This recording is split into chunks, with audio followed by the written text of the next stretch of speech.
Actually, what Wales voted for a few days ago was change, not the status quo, and that's why I regret the role which Plaid Cymru have played over the last few days. Kirsty, as well, has managed to prop up this tottering administration. They have frustrated the desire of the Welsh people to bring about change. In Brecon and Radnor, 92% of the electorate voted against Labour, and yet she actually confirmed the First Minister in place. In the Rhondda, that was a stunning result for Leanne Wood, because Leighton Andrews' 63% of the vote in the previous election was converted to 36% of the vote in this election. That was certainly no vote of confidence in the Labour Party, and I'm surprised, therefore, that having had that stunning result in the Rhondda, that she actually betrayed the interests of the voters who put her where she is for that constituency and did the opposite of what they wanted. So I'm afraid that these two ladies have just made themselves political concubines in Carwyn's harem. And what a gruesome prospect that must be. Jeremy Corbyn, if he ever did learn that lesson, seems to have forgotten it. And his role as a kind of moth-eaten Santa Claus, dipping into a bottomless bag of presents to dish out to gullible children, is not the way forward for any sensible or realistic political party which has any designs upon holding the highest offices in the land. And I'm shocked also that the Labour Party, the party that came into existence to protect the interests of working people, should now find itself reduced to the rump that it is. A globalist conspiracy, which we see in the EU, and with all the usual suspects from Mark Carney and the Goldman Sachs elite, and all the international lobbyists, the multinational companies lined up to line their own pockets in Brussels by the use of multi-million-pound lobbying companies, all combining to introduce protectionism and a raft of regulations designed to frustrate competition and keep out entrepreneurial new companies. This is a massive conspiracy against the interests of working people, and now the Labour Party has utterly abandoned any claim to represent ordinary people in this country. A party that supports mass immigration to depress wages and expand its migrant voter base. A party that ignores the majority to appease politically correct minority groups and third sector political propagandist parasites, increases fuel poverty to enrich multi-millionaire will farm developers, and with a Marxist leadership which would reduce this country to the status of Venezuela. That is the vision of the Labour Party for the future. Bring on a general election, I say, so that Magic Grandpa can be exposed to the scrutiny of the British people, and we can get the Brexit-supporting government that the British people voted for in 2016, and that we deliver back once again the real sovereignty of Parliament, which will come by the repatriation of powers from Brussels to Westminster and indeed to Cardiff. Mostyn, Neil Hamilton, UKIP, Make Brexit Happen, 2023. When I started this election, we were on 2.5%. That's what I inherited from 2017. And I thought we'd be doing very well if we saved our deposit. And we'd be doing exceptionally well if we got 8%, which is roughly the threshold that we need to elect a member in each region for the Welsh Assembly. In fact, we did much better than that. We got just short of 10%.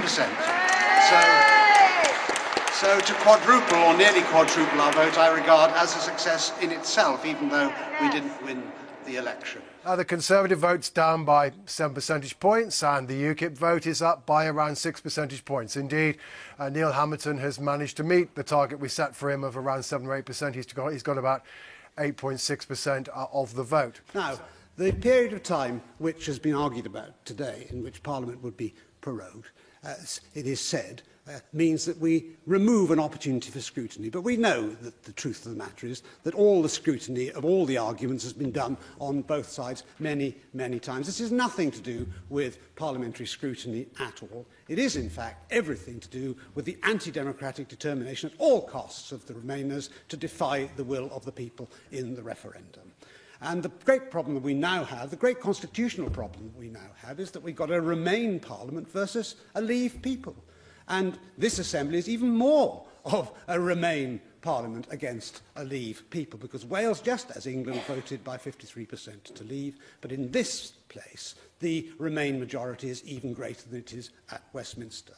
And so a general election is long overdue. We need a general election at Westminster to sweep out the sewers of the anti-democratic detritus which blocks the system, because that general election will be about one thing and one thing only, and that is Parliament against the people of this country. And I think there are no prizes for guessing what the outcome of that will be. One of the main reasons for supporting the double jeopardy rule... Will you please shut up and listen? But then one of the... I'm trying to make a serious point here, which is... I'm trying to make a the point, I'm trying to make a serious other point members of a will be silent. non-partisan nature. It makes the chamber. The deal that has been done insofar as... Allow the member to continue his contribution. The deal which has been done insofar as we can divine the details from press releases is the greatest non-event in this country since the millennium bug. And it's a shame that Leighton Andrews isn't here today to participate in this debate, because he got into some hot water in the last Assembly for referring to a cheap date with Plaid Cymru. And when you look at the list of demands or achievements which Plaid have managed to extort from Labour, then I'm afraid to say that Leanne Wood has proved to be a very cheap date indeed, because the power which she had in her hands, with assistance both from the Conservative group and from the UKIP group, has actually not been used to its full potential, and she could have got so much more from them.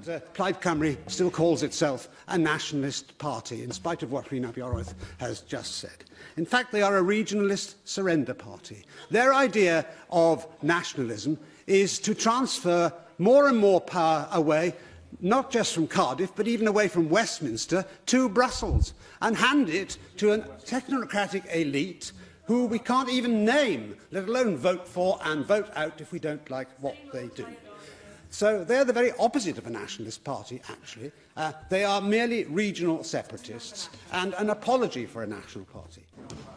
When I was first elected to this place, I was actually quite Devo-friendly. I saw opportunities for Wales in devolution if we used the powers that the Assembly had to liberalise the economy and be a more attractive location for investment and so on and so forth.